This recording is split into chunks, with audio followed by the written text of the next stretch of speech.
Democratic Senator Chris Coons of Delaware. Obviously, I want to talk about the looming potential government shutdown coming up. But first, what do you make of the Homeland Security Secretary's testimony yesterday? How did you perceive it? Well, Mika, that was a remarkable hearing yesterday, one in which a secretary, a cabinet member who was actually in the room, kept saying that she didn't know things that we all know to be true.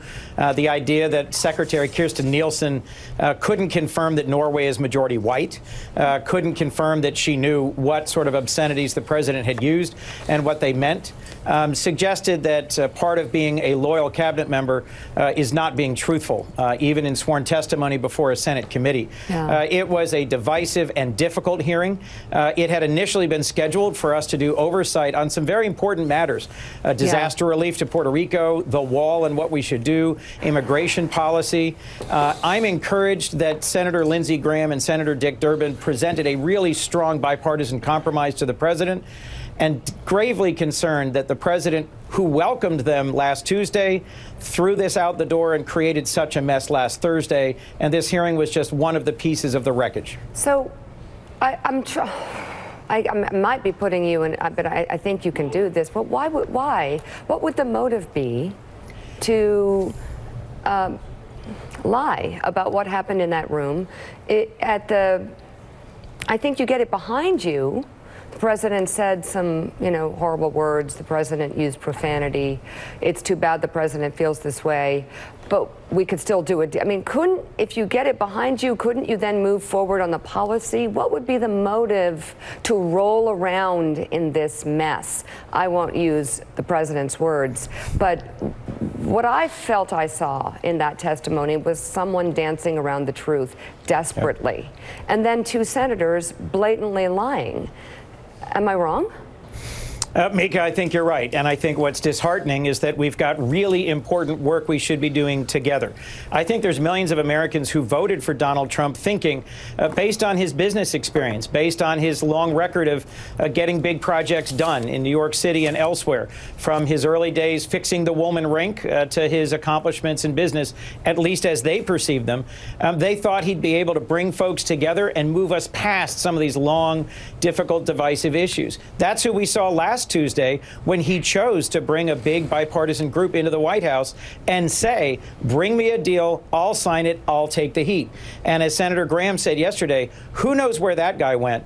The meeting on Thursday, where other senators were present, was divisive and difficult. It wasn't the first time, and sadly, it's probably not the last time our president will use racially insensitive or baldly racist language, and that's blown this whole thing up, making it far more difficult for us to keep the government funded, to find a resolution to disaster funding, to CHIP, to community health centers, and to Dreamers and DACA.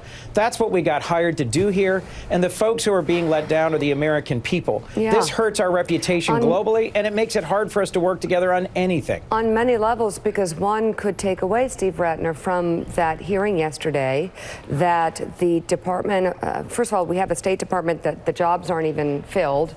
We have posts around the world that aren't being filled. That causes foreign policy problems and dangers.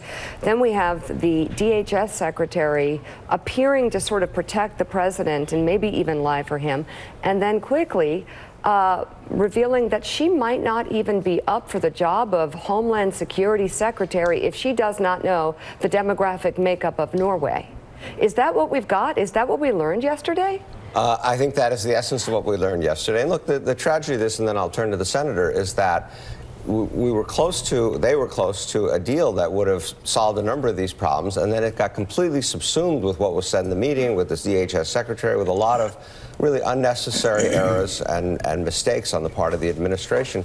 So, Senator, let me turn to you. And as you noted, there was essentially a deal that had been reached between Durbin and Graham and various other senators, and then it seemed to have gotten torpedoed by a combination of substantive opposition from the right wing of the Republican Party, Tom Cotton, Perdue, and so on, as well as all these atmospherics around what the president said or didn't say, which I don't want to minimize. They're obviously terrible.